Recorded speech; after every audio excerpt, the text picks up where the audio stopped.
Here we are.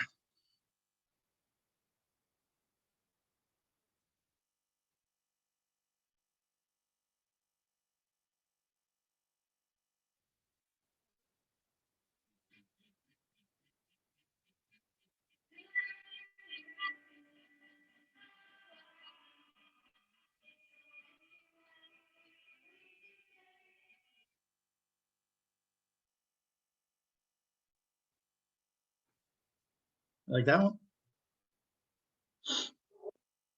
Good afternoon. Did you say McDowell? Pardon me? Say again? You say McDowell? I couldn't hear you again. My dogs No, he went didn't take crazy. attendance. He thought you took attendance. Oh no, I'm not taking attendance yet.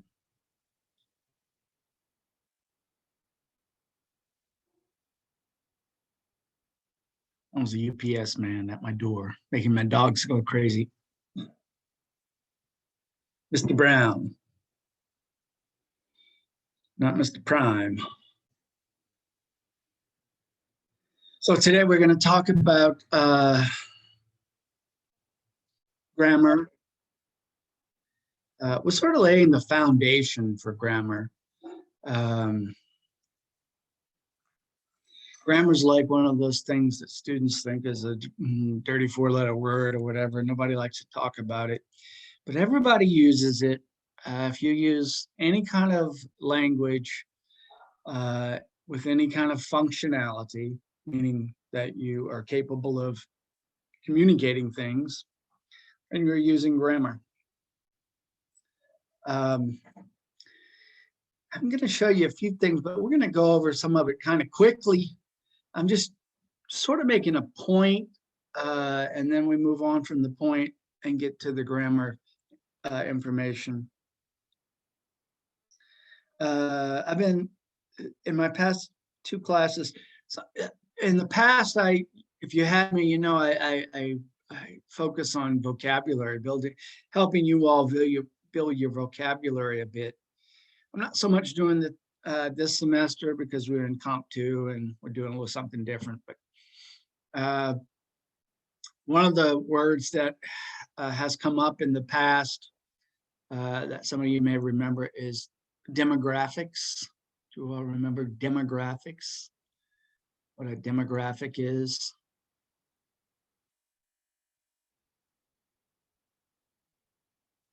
I get demo has to do with people, like democratic, demagogue. You know, a demagogue is a guy like a leader who appeals to the common people. Democratic, obviously, it has to do with a government of the, you know, of and by the people. So demo has to do with people. Graphic is a display of. So a demographic is a display of people and their whatever makes those people the people. So if you took the demographics of a country or city or whatever, then you're looking at the breakdown by age, by income, by race, by ethnicity, by religion, all those kinds of breakdowns. So that's what demographics are. So, you know, you'd say, well, when they're figuring out elections, they look at the states and they say, well, what are these states most likely going to vote as? Those demographics are going to help, you know, predict or whatever. Having said that, I'll ask a different vocabulary question. Do you all remember, or if you had me remember, if not, maybe you already know what microaggression is. Microaggression. Micro, small aggression is it's kind of what we call a, you know, a oxymoron or a paradox, a contradiction. typically we think of aggression as something big, and then so micro big. Oh. Caitlin, did you have an answer? It's like questioning somebody, like, but you're coming at them like in a like an aggressive way. Like if somebody say, like, let's say a mixed girl say she black, and somebody be like, no, you're white, like, or something like that. Like I don't know how to explain it, but I know it is. No, you're on the right track though. Like if somebody was like, seems like they're of mixed race or whatever, and you said, this is a classic one. They say, what are you exactly? I'm a human being. What are you? You know, that kind of thing. Because they're kind of being offensive by implying that you're not something, or you don't fit a category or something like that.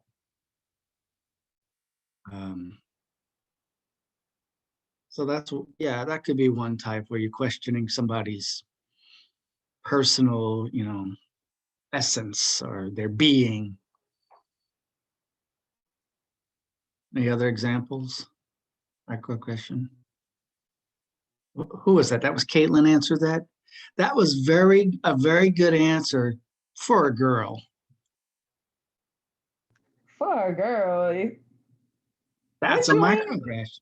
Oh. Yeah, that would be a microaggression. Like it's almost like a compliment, but it's really an insult. Like, well, for a young person, you're not all that stupid.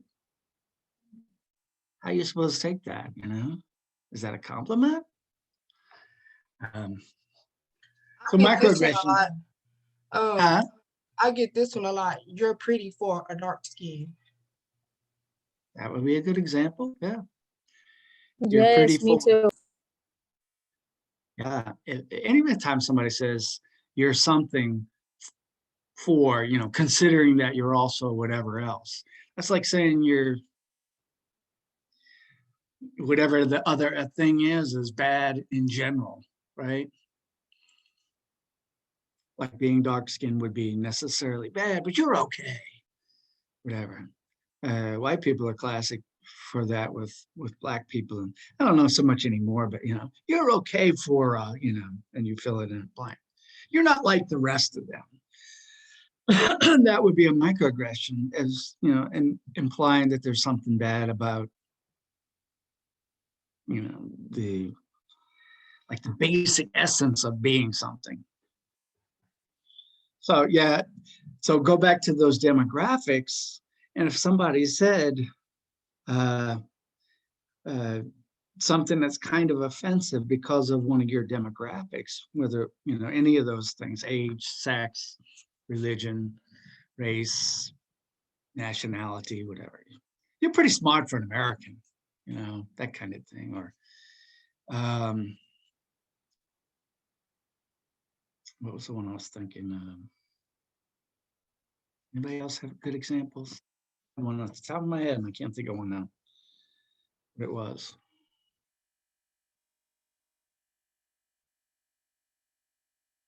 Oh, like your sexual orientation. You're not like all those other gay guys I know. Is that a compliment? No, it sounds offensive, right? Yeah. So a microaggression is when you do something, you make an assumption about somebody and you kind of suggest, a negative, even though you're not saying it outright. So why am I telling you about all that? Well, we're talking about grammar. And I kind of make the assumption, and I am the first to admit that assumptions are kind of dangerous territory. You shouldn't make assumptions.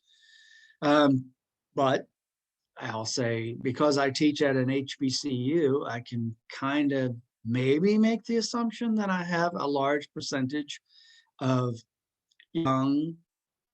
That's questionable. That could be wrong. But mostly I could say young. And then we get into dangerous territory, like Black Americans. There might be a good percentage of you who are not American, who are not Black, who don't identify as whatever my assumptions would be. And with assumptions come assumptions about backgrounds and cultural identity and all those kinds of big things that make people, judge other people. So and my bigger point here is about grammar, that there is something called, and we're not going to really look into the videos that I posted into great depth. I'll just show you kind of as an example that there are other people who talk about these things. But the bigger thing is that there are lots of sub doesn't necessarily mean below or beneath. Sub like as part of a bigger thing, right? Like a subheading. You got a big heading, you get subheadings. Sometimes people think of sub as being less than. But there are a lot of sub languages even within one language, right? You all know what I'm talking about? Like, it could be slang, it could be jargon, it could be like a regional kind of thing. Like, anybody here from like not Texas, or maybe especially like from the from the north? Yeah, I'm from Indiana. Indiana, you probably have examples of like ways of saying things or words or whatever that we don't in the South do, or vice versa.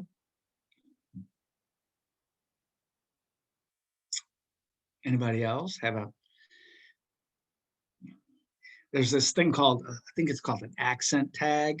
If you go on like YouTube or something, you can find it. Maybe TikTok does it, I'm not sure. And there's a list of words. And so you'd say, well, I'm from Wisconsin. And then you read the words, how you say pecan? You say pecan or pecan? What do you all say? Pecan or pecan? Pecan. Pecan. I say pecan pie though. Like when I'm talking about it like that, I say pecan pie though. But other than that, pecan.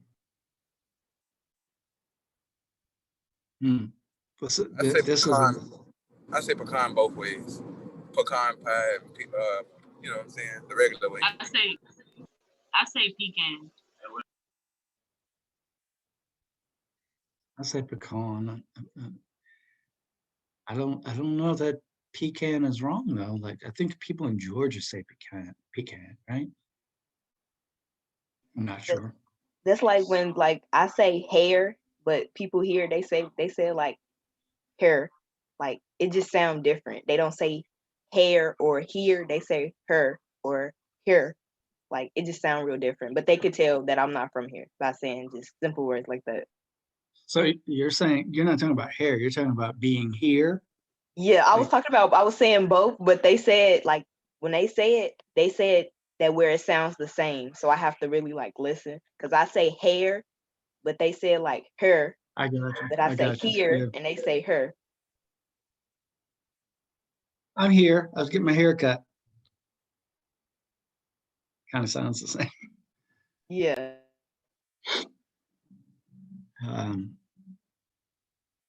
What do you call the thing that you go to a vending machine and you know, because you're thirsty? Pop. Open. Pop. Okay. Soda water. Soda. Soda water. Soda water. That's another thing. Yeah. Soda water or cold pop or cold drink. Cold drink, just kind of a generic. It could mean anything. A Coke, tea. What kind of drink do you want? I take a Coke. What kind? Orange soda. I don't know if Coke makes orange soda. What do you call the thing that's on top of your house? Not the ceiling, but on the top. A roof. The roof. Roof. The roof. Or Anybody roof. say roof? So I guess the bigger point is there's no right language. It's just different. And that's what we're talking about, dialect or accent things that are mostly spoken, right? Everybody spells pecan the same way, or pecan. But the same thing happens in any kind of language, written language. There are different ways to do it. I guess there could be wrong ways to do language. There's not necessarily a right way. At least that's my theory. You could challenge me on that. Have you ever spoken with somebody and thought, well, you're just an idiot, just based upon the way they talk? Or, Sometimes. phrase things or whatever? Not so much what they're saying, just the way they say it.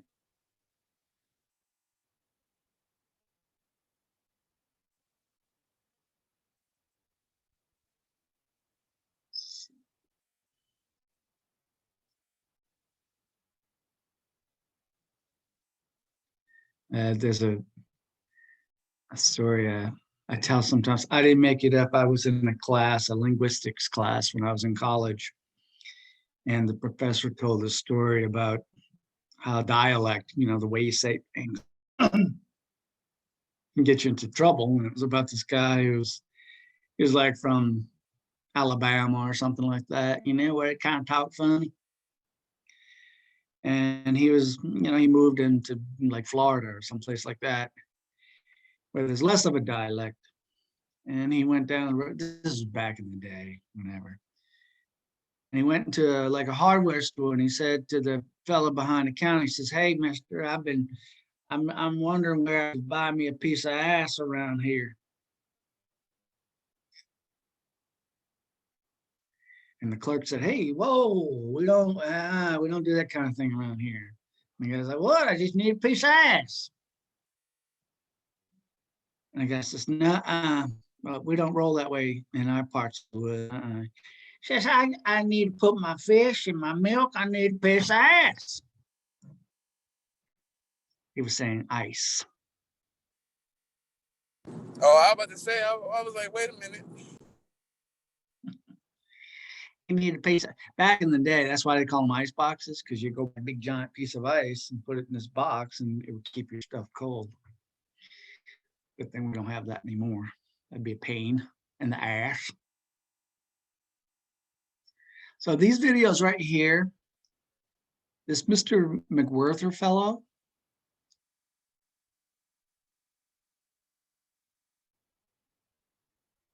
stop the share for a second. John McWhirter is a linguist. I think he teaches at like Cornell, or a big school, one of those prestigious schools. I don't know. And he's kind of famous. Famous, not like a movie star or whatever, but he makes TED Talks and does debates and things like that with people. But his main focus is on language and culture. He has had some debates with I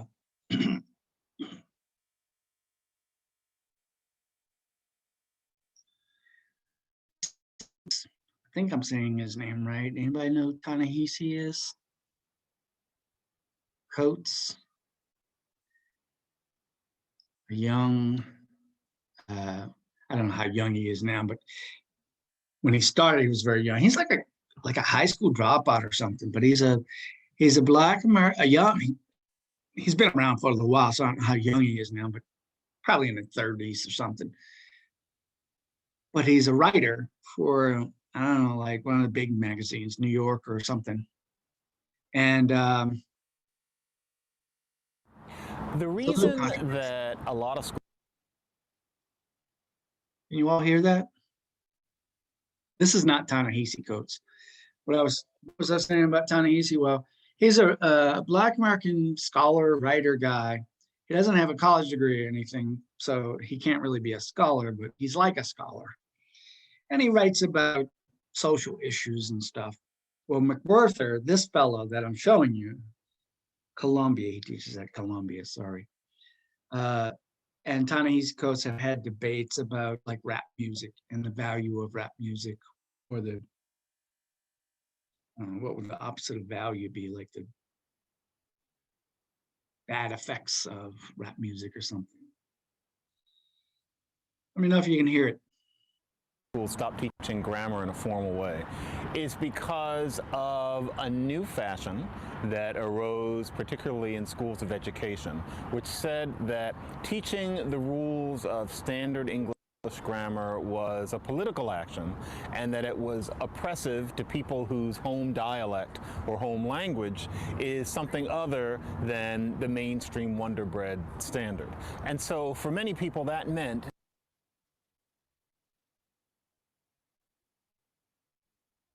Hello? Did we lose it? Yeah.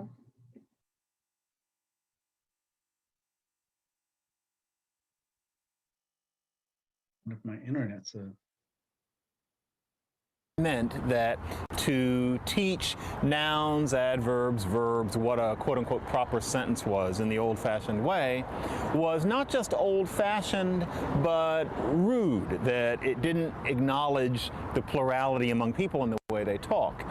And the fact of the matter is that it's important for students to learn standard English. There's really no excuse for not teaching anybody in society what the code is that is considered socially acceptable, because the simple fact is that whether we like it or not, there's always going to be a certain way of speaking and a certain way of writing that's considered the proper one.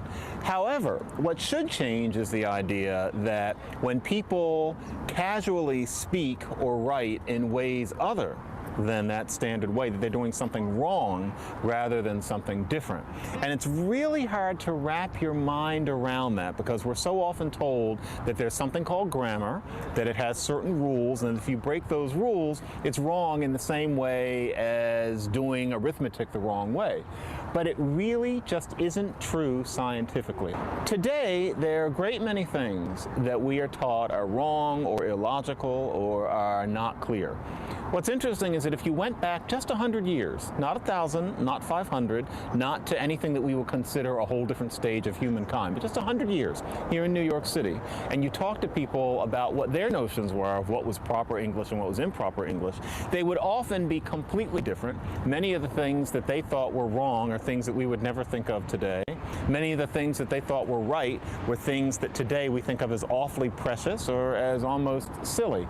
And so my idea is that we need to think of grammar in the sense of what's the proper grammar and what isn't as a matter of fashion. And what's important is it's not that one shouldn't adhere to fashion.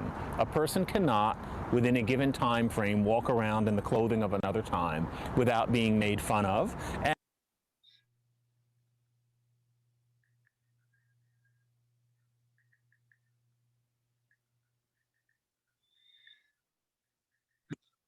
Destiny, are you trying to say something? Oh no, it just came unmuted. Sorry. Okay. So what he goes on to make the point that if you listen to him, he sounds like he's very well educated and very well spoken and articulate. And I don't know when that video is from, but recently, in the past 20 years or whenever it was. So a modern time. But he makes the point that if he went back in time to the 19th century, his style of speaking would be considered sloppy and probably poor English or whatever. Because the fact is, language tends towards simplicity. We tend to simplify things. Not individually, but language evolves toward easier ways to make things happen. It also has this tells, when is it from? Does it tell us? It was published in 16. That doesn't tell me much of anything, does it?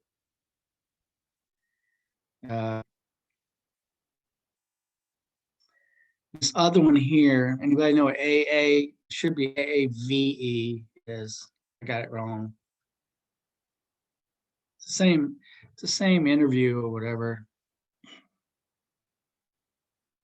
It's just a different time in the interview. I'm not gonna spend a whole lot of time on it. It's very interesting if you're interested in how language works, but he's talking about African American vernacular English, what used to be called BEV, Black English Vernacular, sort of parallel related to what was called Ebonics in the 70s and 80s, which is a term he didn't really take to, but later he accepted it, the Ebonics one. And there's a lot of scholars who debate that, and I'm not really a linguist, so I'm not going to get involved in that debate, but he basically, John McWhorter right here, basically makes the point. He continues with the point he's making about grammar in general and says that, if you looked up, and I'll show you some links, but if you looked up the history, not if you looked it up, but if you studied it or whatever, that Black English vernacular, it's mostly an American thing, has its roots, its origins were in obviously the slave trade. And if you were suddenly trapped on an island with somebody who spoke a different language that you didn't speak, over time, the two would blend. You would learn to talk in different, by adopting parts of that so that you could communicate. I'm hungry. Well, he would know what you were saying is I'm hungry, and you would never get a fish if you didn't figure out. Black English is what happened when African slaves who were already adults learned English. I'm sorry, I don't know what's going on with this. Very quickly. So various things happened to it. One thing that happened to it was that their English became a little bit simplified because, as we all know, it's harder to learn a language as an adult than as a child. So there are aspects of Black English where things that are in standard English are elided, and so not using the verb to be as much. Now, we're often told that those not usings of the verb to be are very systematic and regular, and they are, but it still matters that verb to be isn't used as much. There are various things like that in Black English where standard English is abbreviated somewhat. There are other aspects of Black English, though, that are markers of the fact that it was an in-group code, that it was human language like all languages, and therefore it developed complexities of its own. So if you hear a Black person saying, "She be working there every Tuesday," you hear the be and you think, well, that person didn't conjugate the be, and they didn't. But that usage of the be indicates very explicitly that there's something that the person does habitually, that is, every Tuesday. The person would not look out the window and say, oh, there she be walking by. That's minstrel. That's not the way anybody talks. So that be is actually grammar. Well, follow what he was saying. It's really important because again, we're not studying the grammar of Black English vernacular. I'm making a bigger point about studying what he, mentioned as standard English, and the reason why we learn it, basically so that we can communicate most effectively with a greater amount of people. And all those sub-languages that I talked about, whether it's slang or regional, you exclude people if that's the only way you speak, right? I don't want to pick on mountain people, but if you found yourself in a small mountain town in the Appalachians, you might have a hard time, even though they're speaking English, you might have a hard time getting things accomplished because of the way they talk, phrasing, and all that. So he goes on to talk about the history of Black English, and he makes a really vital point that it's not wrong. It has a very complicated rightness about it. Its own grammar. So if you, we're not going to spend a lot of time with this. But what did I say it was? Vernacular? a really good TED talk on it too, if you want to, just the history of it. We're not going to look at that. It has to do with psychic things, right? If I was your English teacher right now and I said, I'm going to break you from all those bad habits you have, misusing that be verb or whatever, how would you feel? Like, you might get angry, you might get resentful. And I say, go fudge yourself, right? Because it's affecting your psychic person. It's not just about language. And so you imagine if you're a little kid, 6 years old, 7 years old, and you come from an environment where this is the way people talk, and then suddenly you have somebody telling you you're wrong or improper or anything like that. It's not good for the person, the child. Can you see this extraordinarily nerdy looking guy that's about to come up? I shouldn't say that. Extraordinarily, I don't even know if he's American. He sounds funny. I don't know why it's not showing. But this video, if you have a chance and you're interested in language. It indicates habitual action. This sentence is also possible. We working. But that just means working right now, rather than habitually working over an extended period of time. Another example. He always be telling people what to do. So you can see that the use of be is not a random choice or mistake. It's systematic and it's grammatically correct according to the rules of AAVE. So that seems to go with what he was saying, McWhorter was saying about that it has its own grammar, that it's not just random, right? If it was just random, then you would say it was wrong. It's just sloppy. But if it has what they're like systematic or regular patterns or whatever, then it can't be wrong. It's just different. Interesting, he used the be. He said like whatever McWhorter's example was like, he'd be working. But it also applies with eliding, which means getting rid of. He working, right? He working every Tuesday. Also says the like the habitual. I don't like the word habitual, but the regular. Habitual, you think he's got like a bad habit or something. All right, so that's really just, I would, if you're interested in language and stuff, I would watch this little video here, and there are other things, other ones like it. But we can't spend too much time on that because we got to get down to standard American English. And standard American English divides itself up. Obviously, we're English speakers. Standard is just that thing that is most accepted by most people and finds its way into handbooks like this one here. Which I'll go ahead and open. And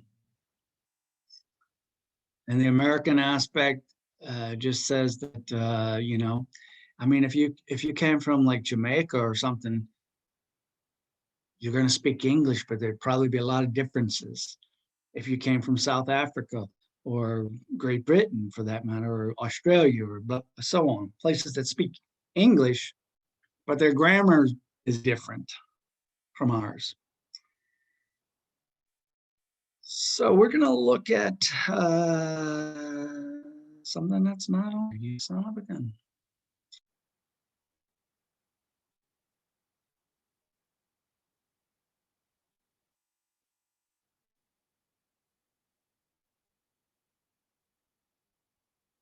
You all know what code switching is, right?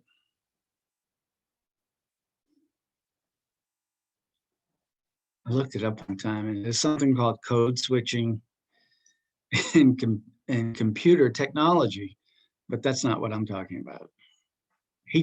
McWhorter talked about the code. being able to kind of, we talk about it in English as a rhetorical situation. So if you're sitting around talking with your parents or your friends or your peers, you might talk a certain way, communicate a certain way. But then suddenly you're in an environment of different company, proper, a preacher and a teacher, or, the supervisor at the grocery store or whatever. You might adopt a different way of carrying yourself or talking. And that's called code switching. It's kind of like being bilingual or something, and being able to move between languages. It's not exactly the same.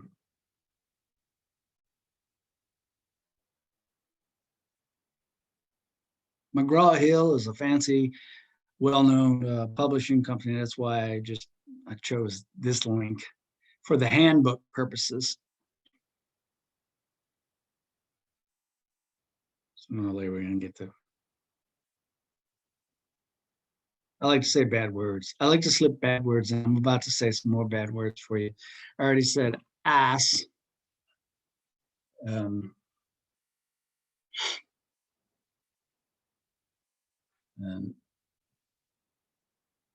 I said the F word earlier, but I was making a point. I wasn't just saying it. I do say the F word. Don't get me wrong. I try not to. It's an ugly word. But it's effective. You agree? Anybody? Yes. If I said, I'm upset with you, whatever. But if I put the F word in, you're like, oh, what's wrong? Calm down. Yeah. I'm going to a different class because I didn't import this assignment yet. Sorry.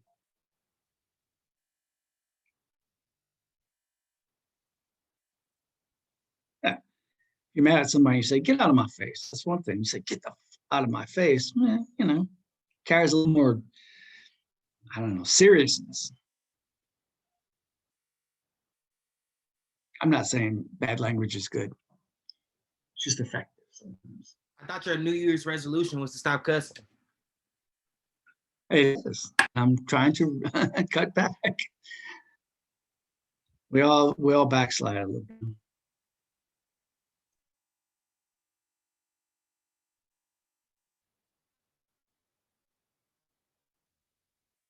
How about you all? Some of you probably don't use bad language already, right? But if you do, you think you can go a whole day? What's that? Like a sailor. Yeah, okay. That's a microaggression against sailors.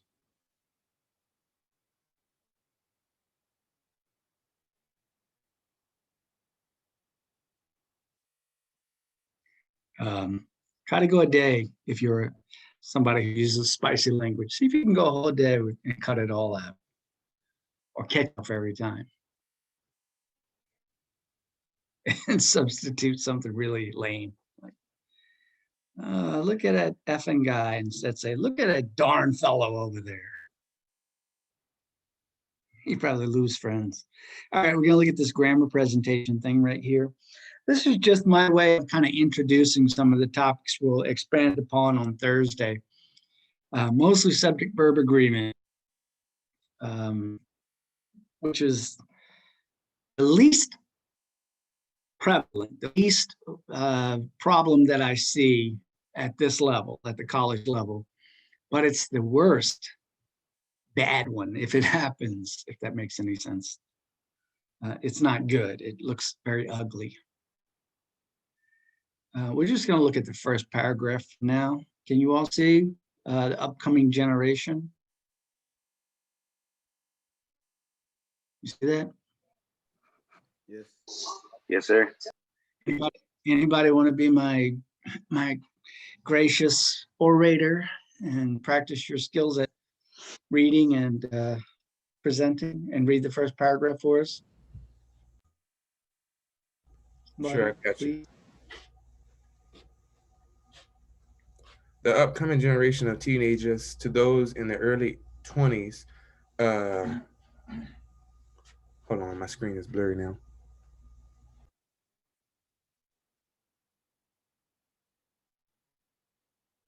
Okay, there we go. Dubbed millennials are a new type of generation. They have proven to be very educated. They have proven to be a very educated generation, despite the hard times in the economy. Yet they still face criticism from the elders on their work ethic. They seem to all be lazy and not interested in working. Although not all millennials are like that, they just have different values in life and balance work life with free time.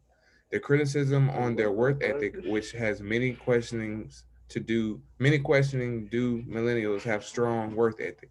Many older people think the millennials are narcissistic tech addicts who don't take any job seriously and slack off.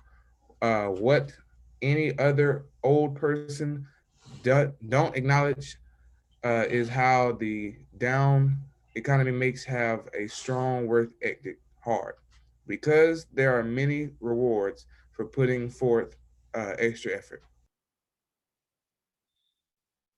Thank you. Who was that, by the way? I can only see a few names. And my name is Isaiah. Okay, Isaiah, thank you. There were a couple of times as you're reading that you at least subconsciously caught the errors, and I think you had an inclination to want to fix them, which is good. Or at least it gave you kind of a little stumble because something's not right. Anybody want to point out some of the errors in this passage? Or this, at least this paragraph?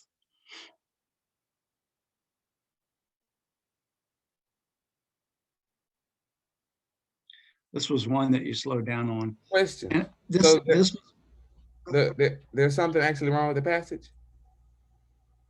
There are quite a few things, yeah. Okay, for a second I was like, wait a minute now. A lot of times, you see, if you wrote this, your mind would hear it. It's all good. If you didn't write it, you're reading it, you kind of slow down and you go, something's fudged up about all that. I give you one example, and I didn't write this. I borrowed it from the internet, but I did make some of the errors happen. First sentence, I couldn't figure what was wrong, and people, every time I've had somebody read so far, it's kind of a slow going. Something just doesn't feel right. Because the way that whoever wrote this defined millennials was the upcoming generation of teenagers to those, and suddenly your mind goes, wait, what's going on right there? Because what it really means is from the upcoming generation of teenagers, from teenagers to those in their early 20s, people dubbed it millennials. But you don't get that in, this is not a major error, by the way, it's just a confusion. The major error comes from here. Generation. Oh, so you mean like the second and the third sentence need to be together? Like we're looking for errors like that? Yes. Okay. So like this one's a subject verb error. The generation is my subject. My verb is way over here at are. So the generation are a new type of generation. Anybody catch that? Probably not, because it gets all this way before we get to a verb, and we don't even see it. And yes, this sentence needs to go with this sentence. So we have a fragment here. Fragment simply means not a sentence, right? That's not a sentence. So I don't know who was talking just now, but it has to go with this sentence. Others that you spot?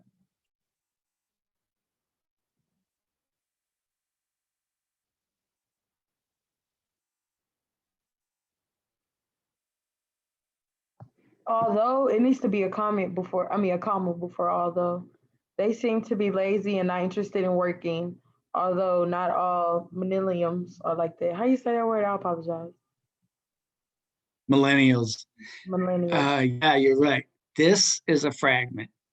So this piece needs to go with, you know, they're lazy and not interested in working, although they're not all like that. So that's right. This although creates a fragment right here. Needs to go with the previous sentence.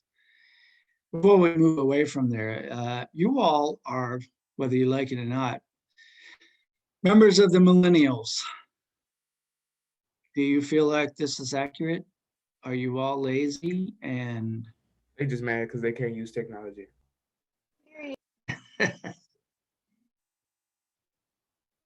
That's a good point. Technology makes everything easier. So just because you're doing it easier doesn't mean that you're not working as hard. That's my theory. Are you lazy? I procrastinate, but I don't call it lazy. I feel like Just go to millennials, bed. I feel like people they like say all this stuff because millennials realize, at least for me, I realize that ain't no way I can work a 9 to 5 warehouse job every day for the rest of my life.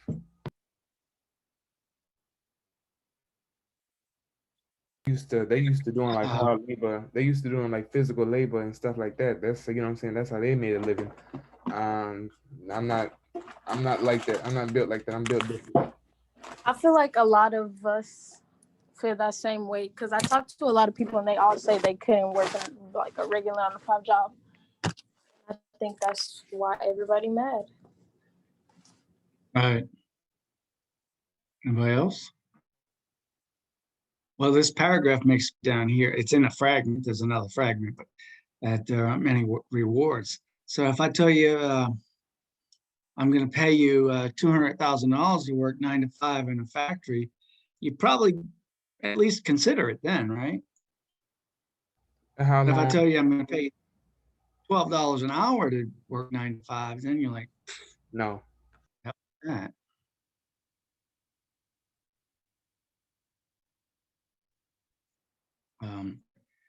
So the rewards, the benefits have to match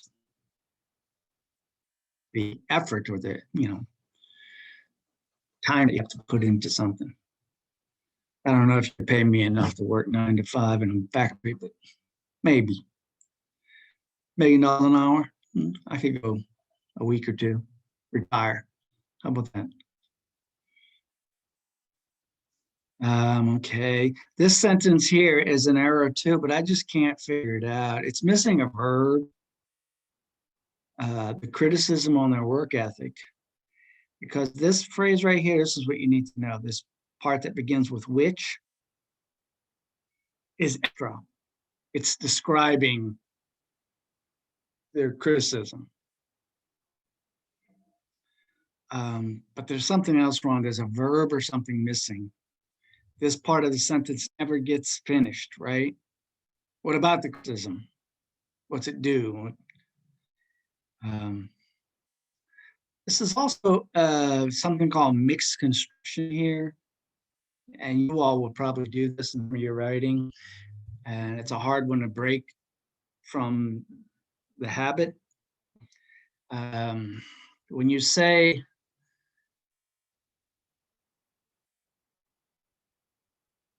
if I was saying that you came to my office, okay, so Caitlin came to my office and she said, do you like my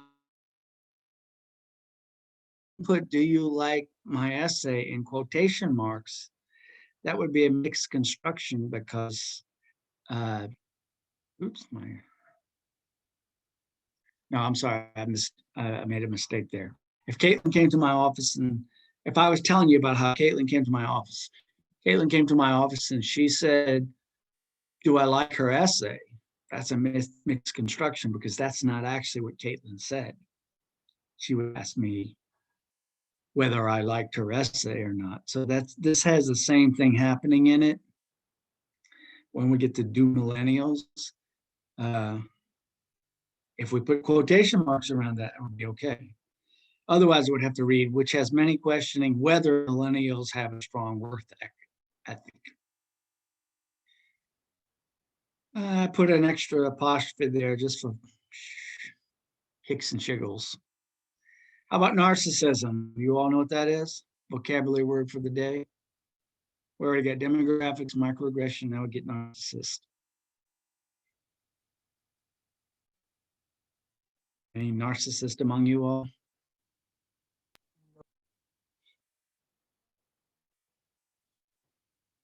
Can you pass a mirror without checking yourself out?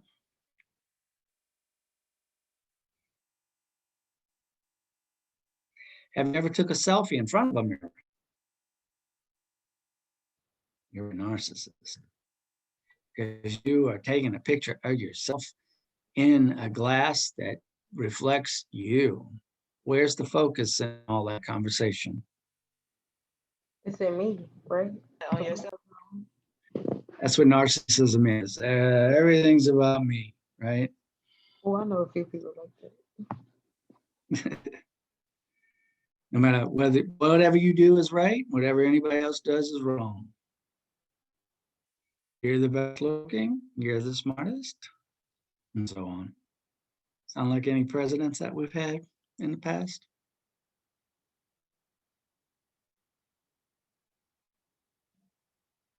Sounds familiar to me. Yeah, sound like Trump. Donald J. Donald J. Yeah. I made this error here, even though it's pretty awkward, just to display subject verb error.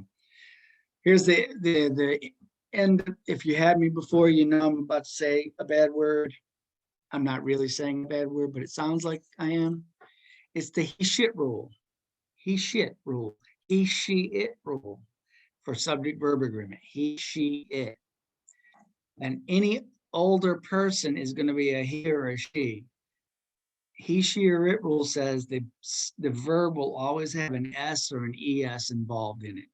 So any older person doesn't, D-O-E-S, there's the S.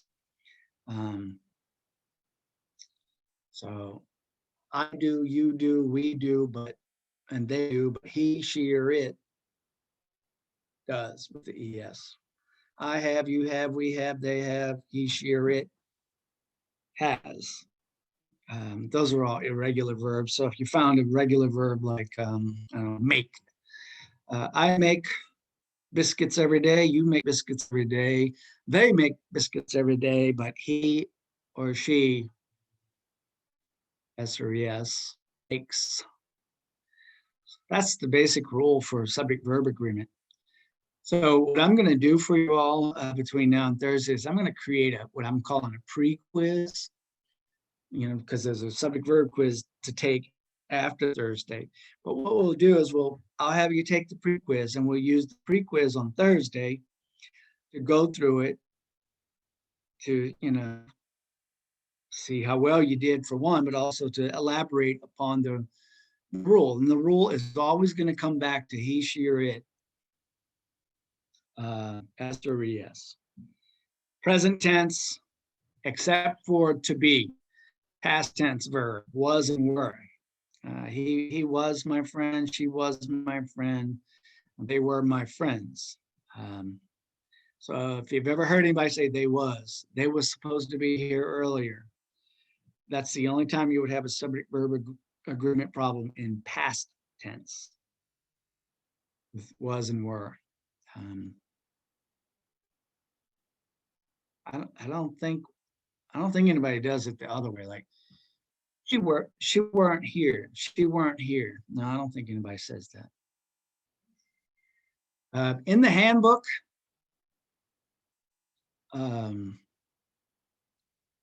of the handbooks that I linked here, just for FYI, just for resource purposes, in case you need to look up a rule or whatever, you can look it up yourself online. But McGraw-Hill is a well-known company, and Who needs to have a handbook that sits on your shelf anymore when you can have?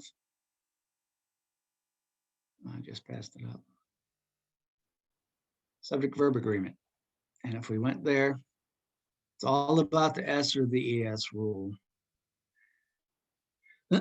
All the other rules have to do with things that make it go wrong. So that's what we'll talk about on Thursday using the practice quiz, pre-quiz.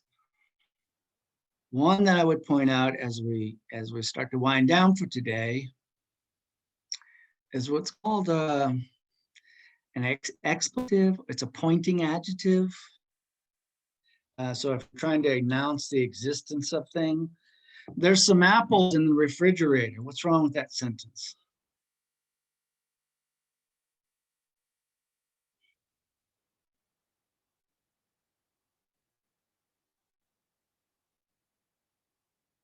Hi, Janae, where's my keys? Did you take them? What's wrong with my sentence?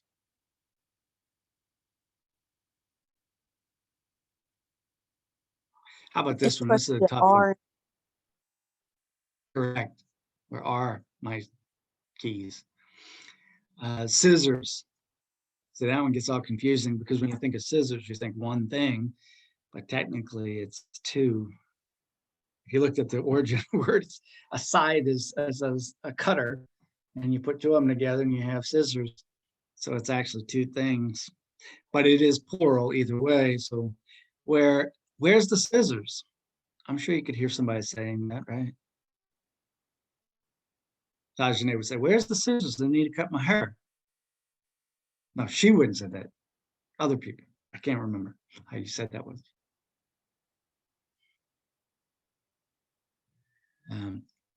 So those pointing adjectives are there, where, and here. Like, here's dessert. Here is dessert.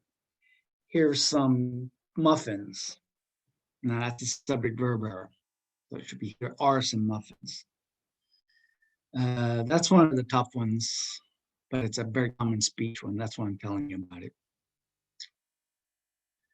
All right, so that's where we're headed for Thursday. You feel comfortable about all that? Subject verb agreement, that's where we're starting. Next week we'll do sentence boundaries. And briefly touch upon verb forms.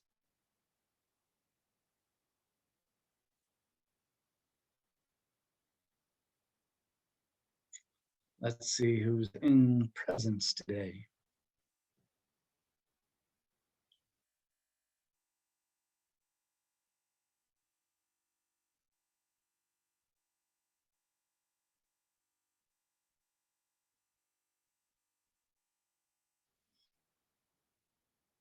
Anybody have Xfinity? I have Xfinity. I have the X1 super duper Xfinity. Doesn't seem like it's going so fast to me.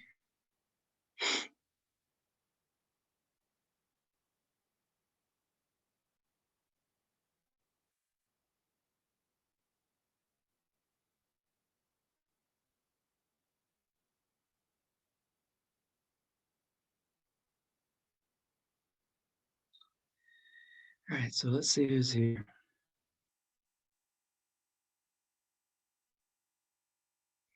Who don't I see?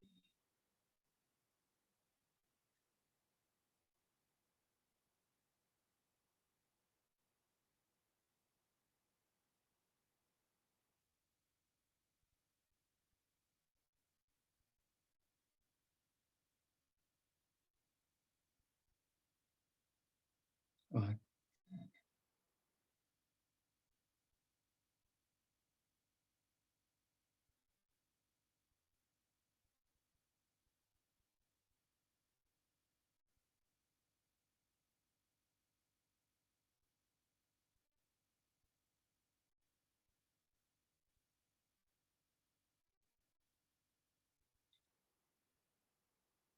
Oh, I have one question. Okay, so on it's told us to do a test before we join class, but it says September 30th. oh, I don't know what that is. That's not, don't pay attention to that. I'll have to get rid of that. Okay. unless you can go back in time. But Oh no, that ain't no problem. That ain't no problem. We get rid of it.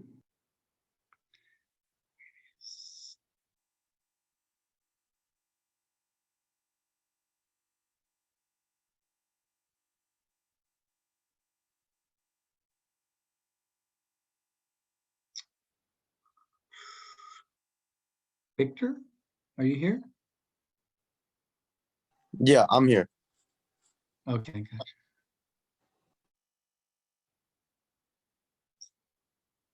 Kayla, did I miss you? Kayla. Oh, there you are. I got everybody.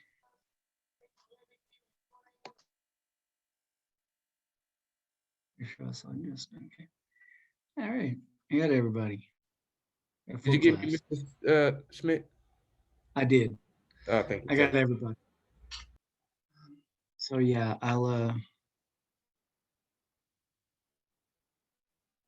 check that quiz thing out real quick before we get. Is there anything other than the because I didn't get to do the argumentative post because I had to go to the I had to take my cousin to the hospital the other day.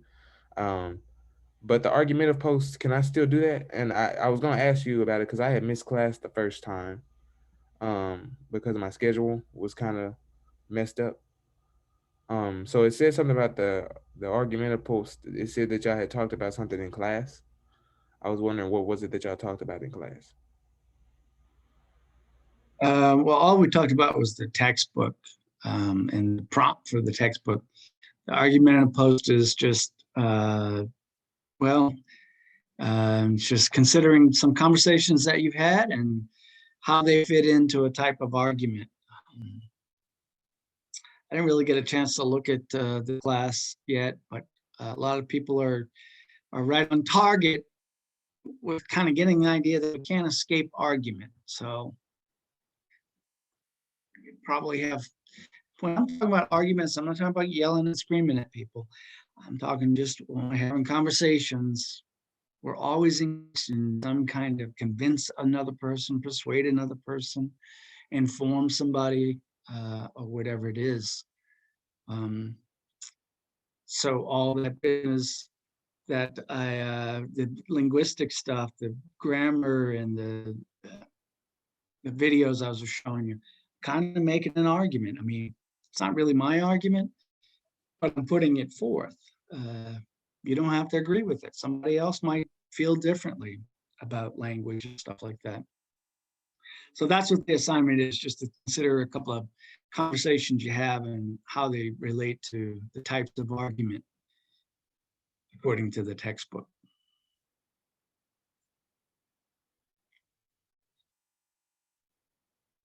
So we'll go through that. I'll look through that and just make some comments. And I have to grade those. Everybody gets a grade as long as you do it, but I have to grade them manually. Well, that makes it sound tougher than it is. I have to input the grades. Other questions? Isaiah, you'll have to email me to remind me, unless you want to wait around after class. So I actually have to go do it or I'll forget. Yes, sir. Anybody else? Have a good afternoon. See you Thursday. Don't forget the little pre-quiz. Allow yourself 10 minutes or whatever between now and Thursday. Have a good one, sir. Thank you so much. Bye. Bye. Yeah, you have a good one too. Sir, I had a question. If you I'm had like listening. a couple minutes. My question was about the quizzes that are due on September 30th. I believe a student already talked about them. There was one due on the 30th and one due on the 13th. Are you gonna change the due dates, and do you still want us to complete those quizzes, or are you just gonna change them around? They're not even available anymore. I just changed them. They're gone. They're not gone, but you can't see them anymore. They're not what I'm asking you to do. Yeah. So don't worry about that. I was just making sure because it said that to complete it before class on Wednesday. I just didn't do that.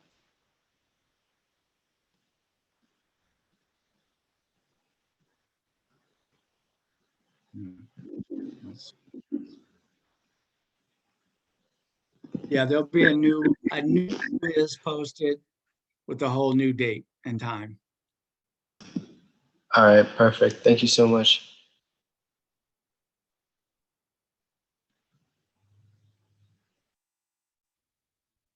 Oh, shoot.